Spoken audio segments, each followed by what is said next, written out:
खुद को कर बुलंद इतना हर तकदीर से पहले खुदा पूछे बंदे से बता तेरी रजा क्या है। हेलो एवरीवन, मैं अंकिता चौधरी स्वागत करता हूँ आप सबका हमारे चैनल इकोनॉमिक्स एकेडमी में। जैसे कि आप लोग जानते हैं, हमने 11th स्टैंडर्ड का ओसीएम सब्जेक्ट का चैप्टर 4 इसको स्टार्ट किए हैं। इसका ऑलरेडी मैंने लास्ट लेक्चर में कंप्लीट क्या करवाया था, सोल प्रोप्राइटरशिप का मेरिट डिमेरिट्स क्या होती है। जिन्होंने नहीं देखा है सोल प्रोप्राइटरशिप के सारे लेक्चर, वो जाकर चेक करें क्योंकि अपलोड मैंने कर दिया है। उसमें हमने कवर किया है सोल प्रोप्राइटरशिप होता क्या है एक्चुअल में, उसका मीनिंग क्या होती है, उसका फीचर्स क्या होना चाहिए, उसका मेरिट क्या है, डिमेरिट क्या है। आज हम क्या एक्सप्लोर करेंगे, आज हम एक्सप्लोर करने वाले हैं कि पार्टनरशिप क्या होती है। तो चलिए स्टार्ट करते हैं। Partnership form as a name set, name से ही पता चल रहा है पार्टनर से रिलेटेड कुछ चीजें होगी पार्टनरशिप फॉर्म में। हाँ, नेम से ये जो हम अभी पढ़ने वाले, इसमें पार्टनर्स के बारे में बताया जाएगा। पार्टनरशिप बिजनेस कैसी होती है, उसको कैसे रजिस्टर किया जाता है, उसका क्या क्या फॉर्मेलिटीज है, इसका फीचर्स क्या होनी चाहिए, ये सब हम पढ़ेंगे। तो पहले हम देखते हैं कि मीनिंग क्या होती है, डेफिनेशन क्या है पार्टनरशिप का। As per the section 4 of the Indian partnership act 1932। अभी आप लोग बोलेंगे ये पार्टनरशिप एक्ट क्या है। जैसे कि मैंने बताया था, हर एक कंपनीज के लिए कानून बना हुआ है, एक एक्ट बना हुआ है, एक रूल्स एंड रेगुलेशन बना हुआ है, उसको ही पार्टनरशिप एक्ट कहते हैं। मतलब इसमें ये एक्ट 1932 मतलब 1932 ईस्वी में पार्टनरशिप के बारे में लिखा गया था, पार्टनरशिप के बारे में बताया गया था, पार्टनरशिप कैसा होना चाहिए, पार्टनरशिप को कौन कौन से रूल्स फॉलो करनी चाहिए। तो ये जो एक्ट है 1932 पार्टनरशिप एक्ट, सेक्शन 4 मतलब सेक्शन 4 जो होती है ना, हर एक एक्ट की ना डेफिनेशन वाली सेक्शन होती है। तो इसमें क्या बोला गया है, पार्टनरशिप फॉर्म वो हर एक पर्सन को कहा जाएगा जो एग्री होता है बिजनेस के प्रॉफिट को शेयर करने के लिए। मतलब partnership form as per the section 4 act 1932, a person who have agreed to share profit of a business on carried on by all or any of them acting for all। मतलब वो एक person है जो agree तो हुआ है profit share करेगा business का, और carried on by all any of them acting for all का मतलब होता है करे एक भरे सब।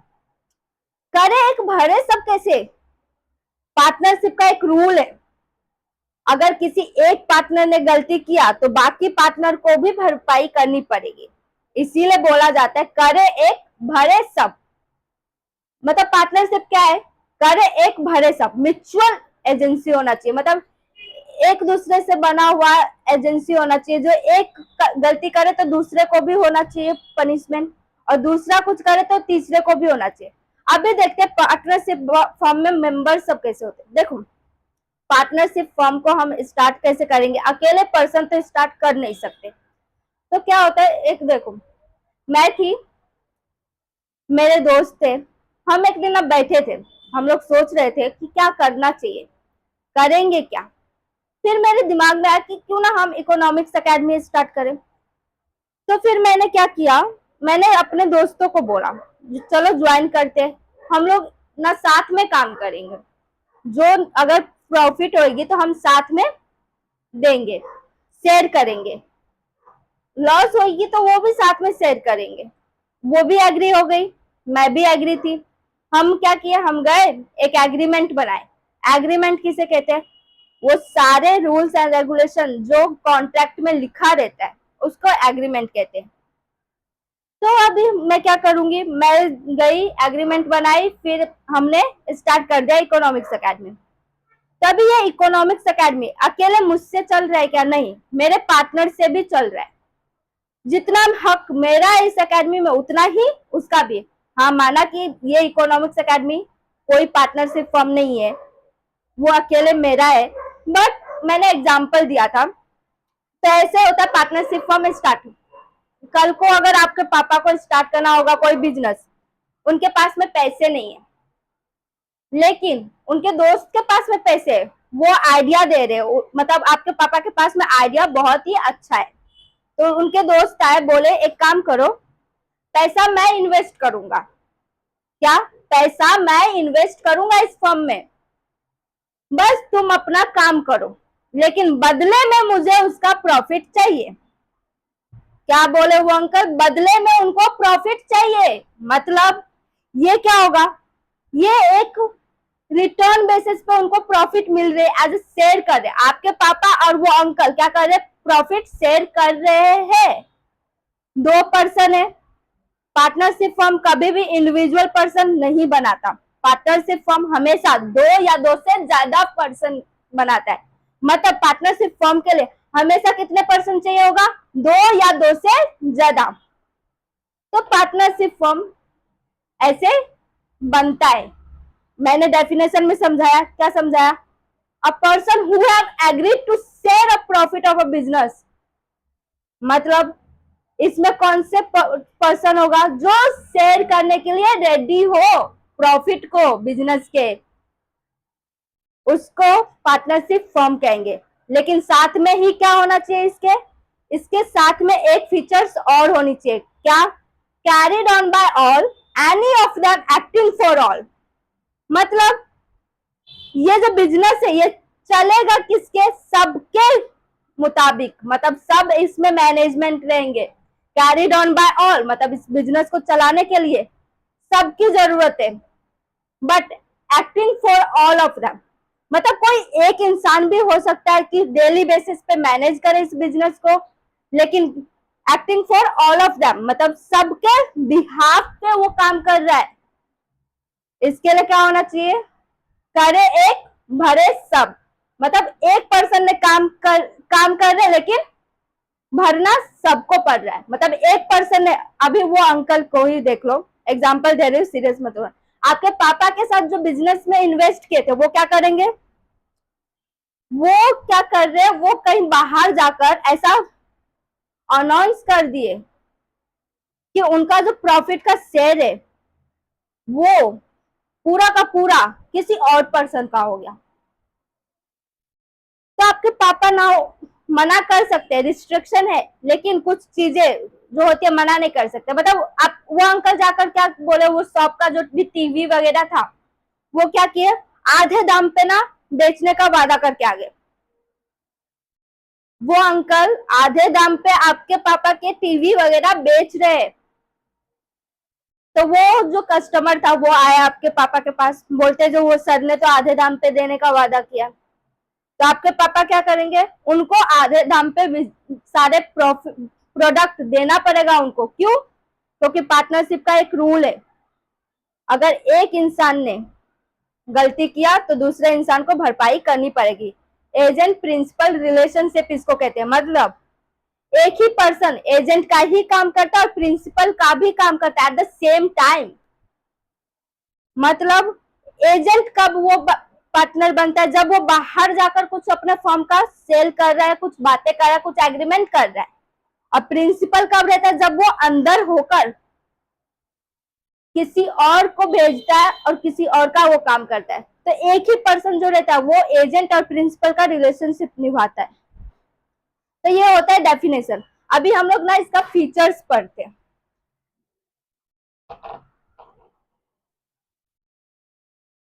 Features of partnership. अब हम लोग देखेंगे कि इसके अंदर में खासियत क्या क्या होना चाहिए। एक पार्टनरशिप फर्म को पार्टनरशिप फर्म कब कहेंगे? तो इसका फर्स्ट पॉइंट है एग्रीमेंट।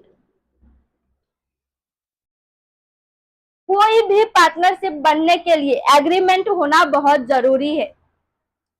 एग्रीमेंट या तो ओरली हो सकता है या फिर रिटर्न हो सकता है। मतलब एग्रीमेंट, मैं और मेरी फ्रेंड बैठकर बातें कर रहे थे और हमने डिसाइड कर लिया और हम लोग तुरंत ही स्टार्ट कर दिया बिजनेस, उसको क्या कहेंगे? उसको ओरली एग्रीमेंट कहेंगे। मतलब मानो आपके पापा घर पे थे, वो अंकल आए बोलते कि मैं इन्वेस्ट करूंगा, और आपके पापा रेडी हो गए और इन्वेस्ट किया वो अंकल और चले गए। कोई एग्रीमेंट बना? रिटर्न बेसिस पे कुछ बना? नहीं, बट एग्रीमेंट तो हुआ ना। वो अंकल और आपके पापा के बीच में एग्रीमेंट हुआ कि अंकल इन्वेस्ट करेंगे, आपके पापा बदले में उनको प्रॉफिट शेयर करेंगे, एज अ पार्टनर शेयर करेंगे, बोल के हुआ। तो ओरली। अगर उसी को मैंने क्या, अगर उसी एग्रीमेंट को आपके पापा क्या करेंगे, लिखवाएंगे, मतलब एज ए रिटर्न बेसिस क्या करेंगे, एक कानूनी तौर पे एक कागज बनेगा, उस पे सारे रूल्स एंड रेगुलेशन लिखा जाएगा कि वो अंकल को कितने % प्रॉफिट देनी है, उस अंकल को क्या क्या काम करनी चाहिए, आपके पापा को क्या क्या काम करनी चाहिए, क्या क्या ड्यूटीज होगा, क्या क्या लायबिलिटीज होगा, और फिर उस एग्रीमेंट को रिटर्न किया गया, मतलब लिखा गया है, तो उसको क्या कहेंगे, रिटर्न एग्रीमेंट। तो एग्रीमेंट तो होता ही है किसी भी पार्टनरशिप फॉर्म में, एग्रीमेंट बहुत ही जरूरी होती है। अभी देखो, ये एग्रीमेंट जो बना था रिटर्न बेसिस पे, वो ज्यादा फायदे की है या फिर ओरली जो हुआ था? ओरली तो बहुत कुछ लोग बोलते हैं, बोल दिया फिर पलट गए, तो डिस्प्यूट हो सकती है ना, झगड़ा हो सकती है। इसके लिए क्या बोला जाता है, कानून क्या कहता है, आपके फायदे के लिए आप लोग क्या करो, रिटर्न बेसिस पे एग्रीमेंट बनाओ, मतलब जो भी रूल्स एंड रेगुलेशन, जो भी आप दोनों पार्टनर के बीच में डिसाइड होगा, वो सब लिखो एज ए एविडेंस। एग्रीमेंट क्या काम करते हैं, एज ए एविडेंस काम करती है, एक प्रूफ होता है कि आप दोनों पार्टनर हो। बाद में वो कोई पलट नहीं सकता जो नहीं मैंने तो नहीं बोला था। कल को आपके पापा ने नहीं लिखवाया होता और कुछ नुकसान होता, वो अंकल क्या बोलते, मैं तो कुछ नहीं बोला था भाई, मैंने ऐसा कुछ कहा ही नहीं था, वो तो पलट गए ना, फिर क्या होगा, आपके पापा को अकेले झेलना पड़ेगा। इसीलिए रिटर्न एग्रीमेंट बेस्ट होता है डिस्प्यूट को कम करने के लिए। फिर नेक्स्ट है ज्वाइंट ओनरशिप।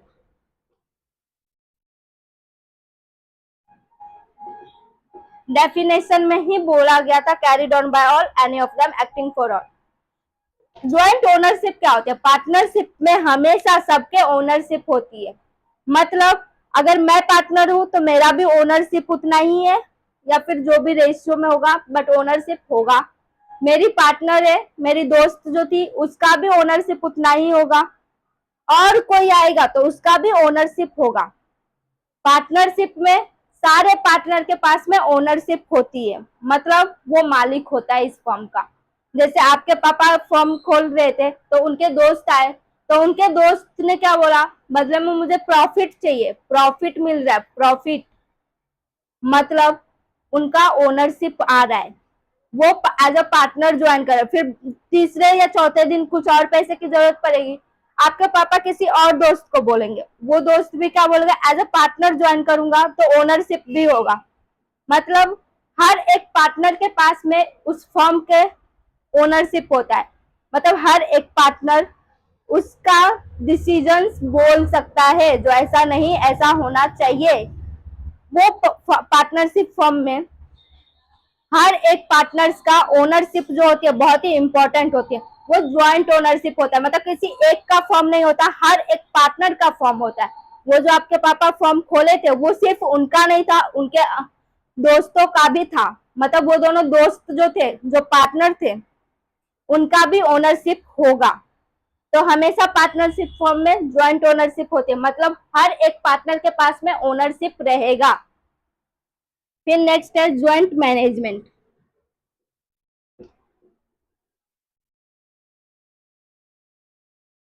ज्वाइंट मैनेजमेंट मतलब पार्टनरशिप फर्म जो है उसमें मैनेजमेंट जो होगी वो ज्वाइंट होगी, मतलब हर एक पार्टनर मैनेज कर सकती है अपने फर्म को। मतलब वो जो पापा आपके फर्म खोले थे उसमें सिर्फ और सिर्फ मैनेज आपके पापा कर रहे हैं क्या, नहीं, वो अंकल भी कर रहे, वो अंकल भी कर रहे, मतलब उनके दोनों दोस्त भी मैनेज कर रहे। तो ज्वाइंट मैनेजमेंटशिप होती है किसी भी फर्म में। पार्टनरशिप फर्म अगर रहता है तो सारे पार्टनर्स मैनेज करते, कोई एक पार्टनर मैनेज नहीं कर सकती, सारे डिसीजन जो होती है सारे पार्टनर्स मिलके लेती है, किसी एक का डिसीजन नहीं चलता। सोल प्रोप्राइटरशिप जो रहती है वो सिंगल पर्सन का रहता है, सिंगल प्रोप्राइटरशिप रहता है तो उसमें सिंगल ओनरशिप रहती है। बट पार्टनरशिप फर्म में दो या फिर दो से ज्यादा जो पार्टनर्स रहते हैं सारे पार्टनर्स का मैनेजमेंट होगा। मतलब अगर 10 पार्टनर्स है तो वो 10 पार्टनर की डिसीजन सुननी पड़ेगी, मेजोरिटी विंस होता है वहां पे।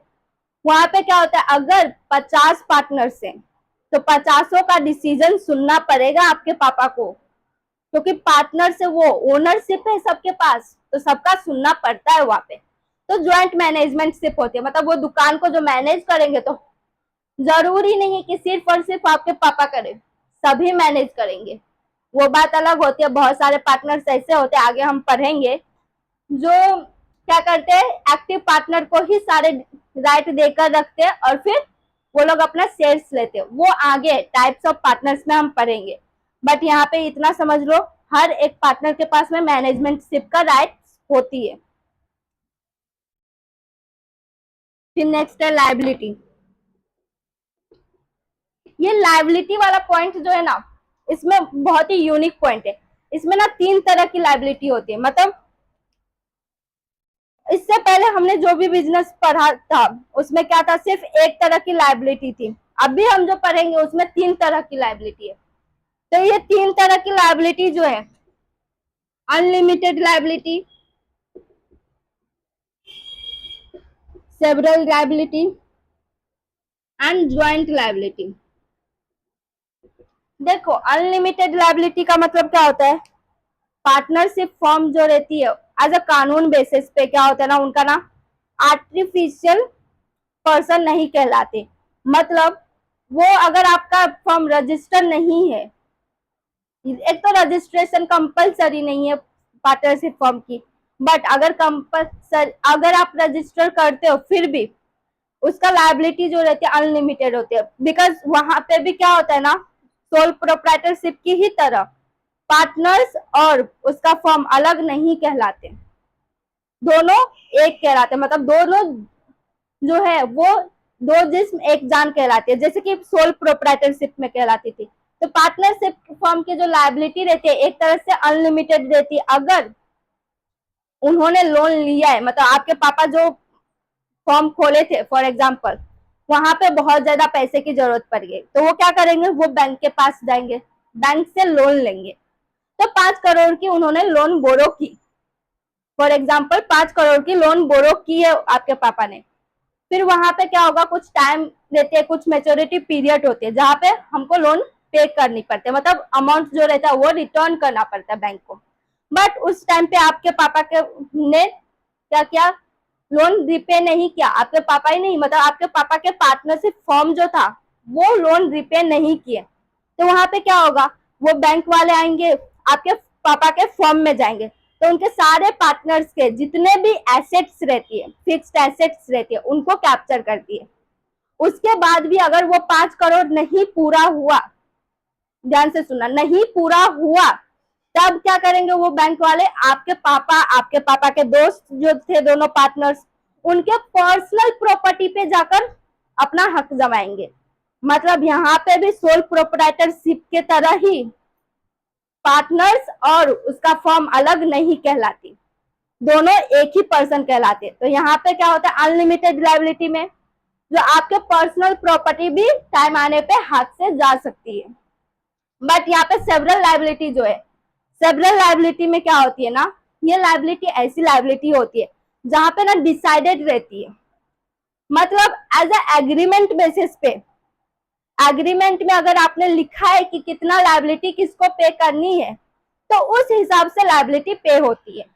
बट ज्वाइंट लायबिलिटी में अगर क्रेडिटर चाहे, मतलब अगर क्रेडिटर चाहे तो ज्वाइंट पार्टनर जो रहते हैं ना, दोनों से ले सकते हैं। मतलब अगर दो पार्टनर ज्वाइंट लायबिलिटी बोरो किया है, मतलब कोई भी क्रेडिट बोरो किया है, वो ज्वाइंट बेसिस पे अगर बोरो किया, जो इतना मैं पे करूंगा इतना आप पे करोगे, तो उतना ही वो क्रेडिटर उससे बोरो करवा सकती है। तो ये लायबिलिटी हो गया, इसमें 3 लायबिलिटी होती है। फिर नेक्स्ट है lawful business.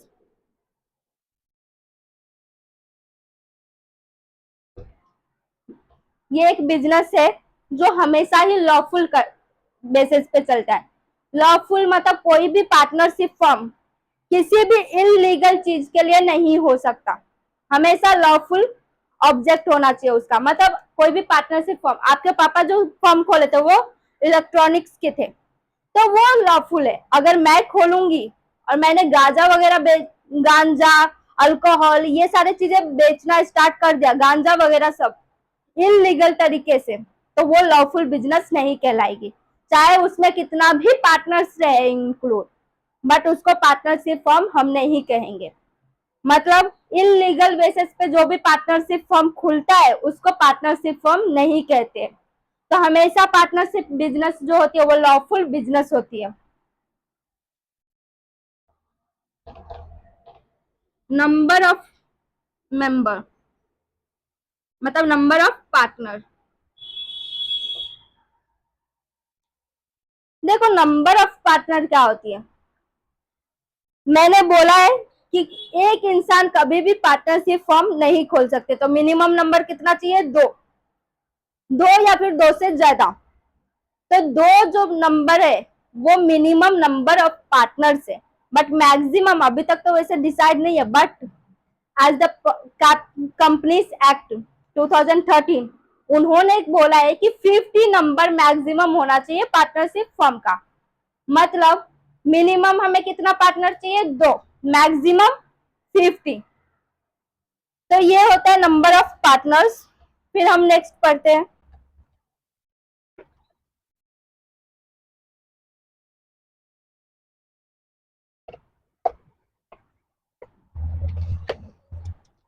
Registration.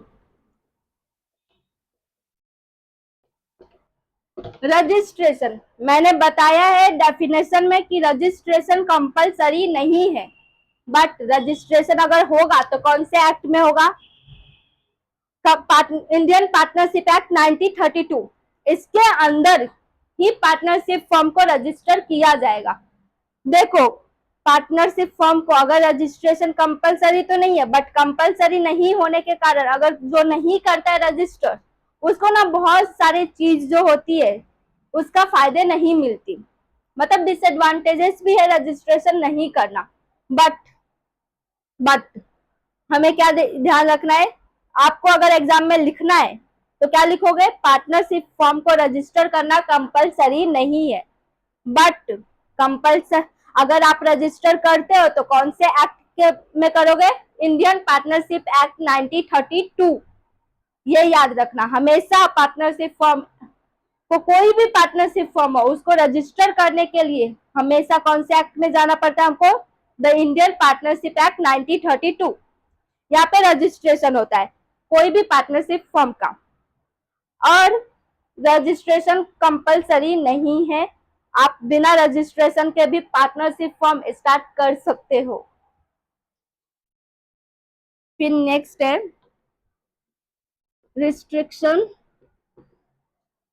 Of restriction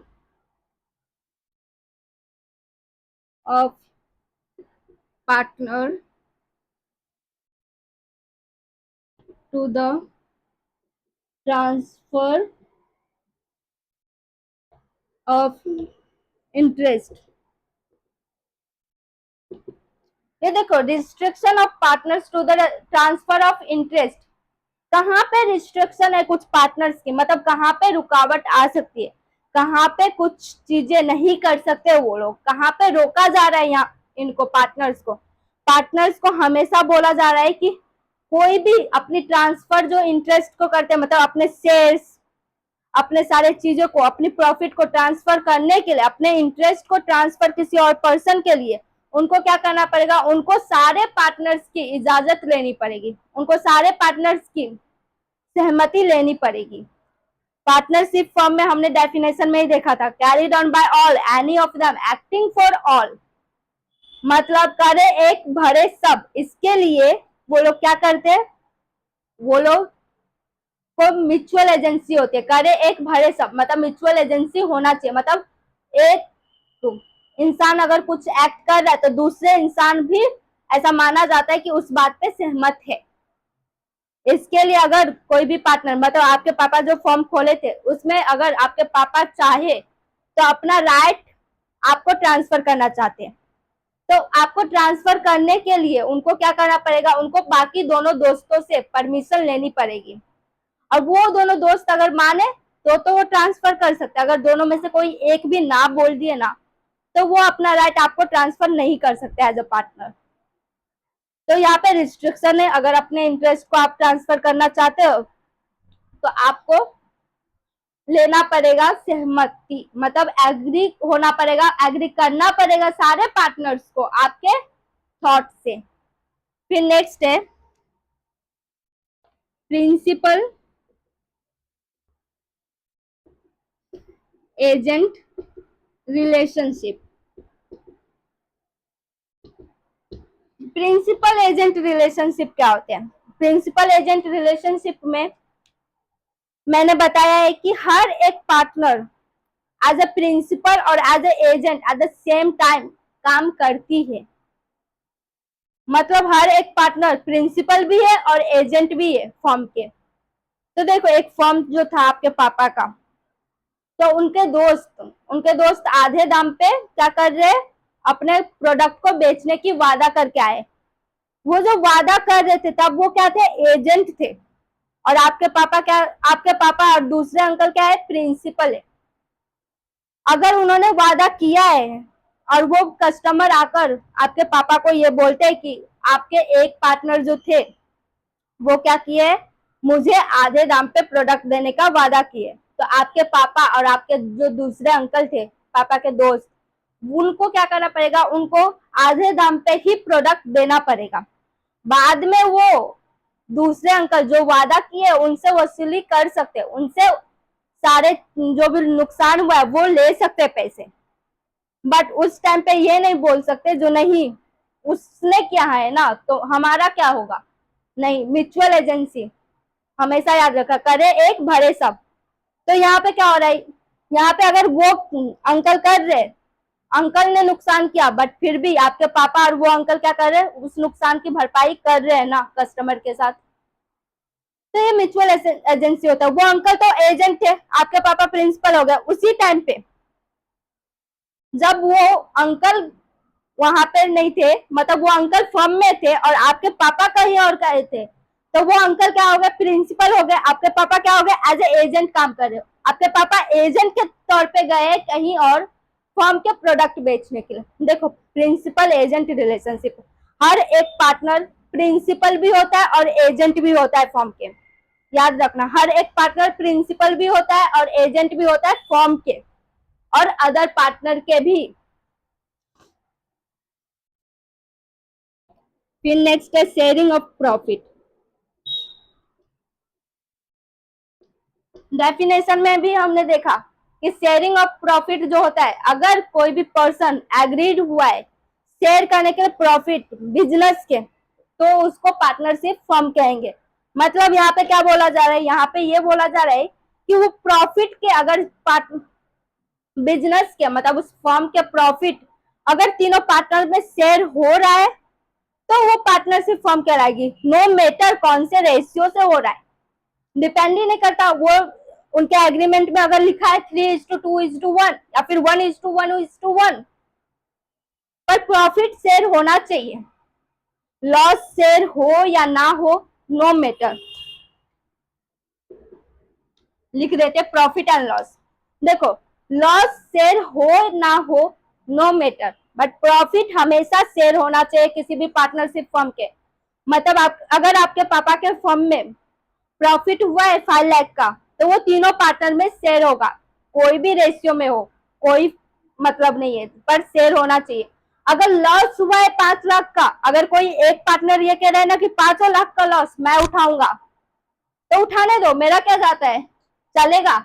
loss share होता है इक्वली या नहीं होता है मैटर नहीं करता, बट प्रॉफिट हमेशा शेयर होना चाहिए किसी भी पार्टनरशिप फर्म का। तो यहाँ पे sharing of profit and loss का मतलब है कि प्रॉफिट हमेशा ही पार्टनरशिप फर्म का शेयर होगा, कोई भी रेशियो में हो, नो मैटर। अगर एग्रीमेंट में जो रेशियो में लिखा है वो रेशियो में होगा, अगर एग्रीमेंट में नहीं लिखा है तो as per the Indian partnership act 1932 equally share होगा। मतलब 1:1:1 शेयर होगा, इक्वली शेयर किया जाएगा। अगर एग्रीमेंट में जो रेशियो लिखा है वो रेशियो से शेयर होगा। बट लॉस लॉस अगर कोई पार्टनर राजी नहीं हो रहा तो इक्वली शेयर होगा, या फिर जो एग्रीमेंट में लिखा है उसको फॉलो करो। अगर एग्रीमेंट में फॉलो नहीं किया जा रहा है तो फिर as per the Indian partnership act 1932 आपको क्या करना पड़ेगा, इक्वली शेयर करना पड़ेगा। अगर वो भी नहीं कर रहे और कोई एक पार्टनर ऐसा बोल रहा है कि मैं लॉस को बियर करूंगा, मतलब ये सारे रिस्क जो है मैं उठा लूंगा, कोई बात नहीं, तो क्या होगा, करो, तुम करो अकेले, चलेगा। बट प्रॉफिट अगर कोई एक उठाएगा तो उसको पार्टनरशिप फर्म नहीं कहेंगे। डिसोल्यूशन, अगर पार्टनरशिप फर्म डिसॉल्व करना चाहता है कोई पार्टनर, क्या होता है, अगर आपके पापा उस पार्टनरशिप फर्म को डिसॉल्व करना चाहते हैं तो वो क्या करेंगे, एक पब्लिक नोटिस देंगे, मतलब एक नोटिस देंगे दोनों अलग पार्टनर्स को, अदर पार्टनर्स को, और अगर वो दोनों अदर पार्टनर्स रेडी हुए तो डिसॉल्व हो जाएगा। मतलब कोई भी पार्टनरशिप फर्म को डिसॉल्व करने के लिए अगर कोई एक पार्टनर रेडी है तो उनको क्या करना पड़ेगा, अदर पार्टनर्स के यस या परमिशन लेना पड़ेगा, और फिर नोटिस देकर, कौन से नोटिस, पब्लिक नोटिस। अगर डिसोल्यूशन ऐसे भी होता है, अगर तीनों पार्टनर्स में से किसी एक का भी डेथ, इंसॉल्वेंसी और इंसेनिटी हो जाती है तो फर्म ऑटोमेटिकली डिसॉल्व हो जाती है। पार्टनरशिप फर्म मैंने बोला था, दो जिस्म एक जान, मतलब अगर किसी एक पार्टनर को कुछ प्रॉब्लम हुआ है तो फर्म डिसॉल्व होएगी, फर्म को अफेक्ट पड़ेगी। मतलब अगर किसी एक पार्टनर मर गए बाय चांस तो क्या होगा, फर्म ऑटोमेटिक डिसॉल्व हो जाएगा। अगर कोई एक पार्टनर गरीब हो गया, मतलब कर्जे में डूब गया, इंसॉल्वेंट हो गया, कर्जे में डूब जाना, इंसॉल्वेंट का मतलब कर्जे में डूब जाना, तो भी फर्म डिसॉल्व होगा। अगर एक पार्टनर दिमाग से गया, मतलब इंसेन हो गया, पागल हो गया, तो भी फर्म डिसॉल्व होगा। तो ये ऑटोमेटिकली भी डिसॉल्व होती है। अगर आपको करना है तो आपको एक लेटर देनी पड़ती है, लिखावट, मतलब रिटर्न बेसिस पे आपको एक नोटिस प्रोवाइड करनी पड़ती है अदर पार्टनर को, आपको क्यों डिसॉल्व करनी है, रीजन बताओ। रीजन अगर आप बताते हो और उन दोनों पार्टनर्स को सही लगता है तो डिसॉल्व हो जाएगी। फिर एक लास्ट पॉइंट बाकी अपना,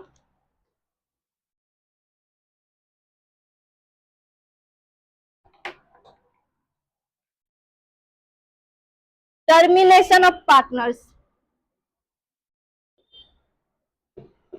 termination of partner, termination of partners, अगर कोई भी पार्टनर्स आपके पापा के फर्म में, मानो वो अंकल जो थे जो इन्वेस्ट किए थे वो रिजाइन करना चाहते, मतलब वो अभी पार्टनर नहीं रहना चाहते, तो उनको क्या करना पड़ेगा, टर्मिनेट कैसे होंगे वो क्या करेंगे, वो एक रेजिग्नेशन लेटर देंगे, किनको, एज ए पब्लिक नोटिस तौर पे, मतलब एक नोटिस प्रोवाइड करेंगे आपके पापा और अदर पार्टनर्स को, और उनको ये बोलेंगे कि वो रिजाइन क्यों करना चाहते हैं, एज ए वैलिड रीजन दो, उनको एक रीजन दो, किसमें, रिटर्न बेसिस पे नोटिस प्रोवाइड करो, ऐसे बोल के नहीं, रिटर्न बेसिस पे नोटिस प्रोवाइड करो। अगर वो दोनों एग्री हो जाते हैं, हाँ ठीक है इनको रिजाइन करने देते हैं, तो वो अंकल रिजाइन हो जाएंगे, टर्मिनेट हो जाएंगे। लेकिन कभी कभी क्या होता है, पार्टनरशिप फर्म में पार्टनर्स को टर्मिनेट किया जाता है, मतलब निकाला जाता है, एक्सपेल किया जाता है। एक्सपेल करना मतलब बाहर निकालना, धक्का देके निकालना। वो कब होता है, जब कोई पार्टनर फ्रॉडुलेंट एक्ट करता है, मतलब कोई भी फ्रॉड करता है, कोई भी चीटिंग करता है, ऐसा कोई एक्ट करता है, ऐसा कोई एक्टिविटी करता है जो फर्म के लिए अच्छा नहीं था, मतलब वो कोई ऐसी एक्ट करता है जो फर्म के गुडविल को अफेक्ट कर रहा है, उसके रेपुटेशन पे एक्ट कर रहा है, तो वो लोग क्या करेंगे, वो लोग ना धक्का देके निकालते, मतलब कोई भी पार्टनर को एक्सपेल करते, मतलब धक्का देके निकालते। मानो वो अंकल जो थे जो इन्वेस्ट किए थे वो क्या करेंगे, वो ना डेली के डेली क्या करते ना, रोज ना चोरी करते, मतलब डेली एक्टिविटी में जब हिसाब करने की बारी आती है तो वो क्या करते, चोरी करके रख लेते पैसे, रोज ही करते ऐसा। 2 बार आपके पापा ने उनको वार्न किया जो ऐसा मत करो, ये गलत है, तीसरे बार भी वार्न किया, उसके बाद अगर वो अंकल रेडी नहीं हुए, अपनी आदतें नहीं छोड़ते, अगर वो अंकल अपनी आदतें नहीं छोड़ेंगे तो आपके पापा और वो जो अंकल थे जो अदर पार्टनर थे वो लोग क्या करेंगे, डिसाइड करेंगे, बोलेंगे जो ये ना गलत कर रहा है हमारे साथ, ये हमारे साथ धोखा कर रहा है, ऐसा नहीं चलेगा। तो क्या करेंगे, वो उस अंकल को एक्सपेल करेंगे, मतलब धक्के देकर बाहर निकालेंगे, बोलेंगे आज से तुम मेरा पार्टनर नहीं हो। ऐसा हो सकता है। पार्टनरशिप में दो तरह के टर्मिनेशन होता है, एक खुद से किया गया, मतलब इंडिविजुअल पार्टनर जो होता है उनको रिजाइन करना रहता है, तो वो क्या करते हैं, एक नोटिस देते हैं अदर पार्टनर्स को और फिर परमिशन लेके निकल जाते हैं इज्जत के साथ। और दूसरा एक्सपेल किया जाता है, टर्मिनेट किया जाता है उनको, मतलब धक्के देकर बाहर निकालना। वो कोई ऐसे एक्ट करता है, फ्रॉडुलेंट एक्ट करता है जो सही नहीं होता, तो फिर वो क्या करते हैं, टर्मिनेट हो जाते हैं। अभी हमने देखा कि पार्टनरशिप क्या होती है, उसमें हमने देखा जो मेन कंपोनेंट क्या होते हैं, 4 कंपोनेंट। इंडिविजुअल पार्टनर को क्या, इंडिविजुअल पर्सन को क्या कहते हैं, पार्टनर कहते हैं। कलेक्टिवली पार्टनर्स को कॉल्ड क्या करते हैं, पार्टनरशिप फॉर्म। फॉर्म नेम, उस फॉर्म मतलब जो भी पार्टनरशिप फॉर्म खुला है उस फॉर्म का जो नाम होगा, जिस नाम से हम पुकारते हैं उसको हम क्या कहते हैं, फॉर्म नेम कहते हैं। पार्टनरशिप एग्रीमेंट या फिर डीड, मतलब कोई भी लिखावट बेसिस पे, मतलब रिटर्न बेसिस पे कोई भी अगर अपना रूल्स एंड रेगुलेशन लिखता है उसको एग्रीमेंट कहते हैं, पार्टनरशिप एग्रीमेंट या फिर डीड कहते हैं। फिर हमने देखा फीचर्स क्या क्या होने चाहिए। आज के लिए इतना ही। अगर किसी को कोई क्वेरी हो तो कमेंट करें, वीडियो पसंद आया तो लाइक करें, दोस्तों के साथ शेयर करें और सब्सक्राइब करें। Thank you.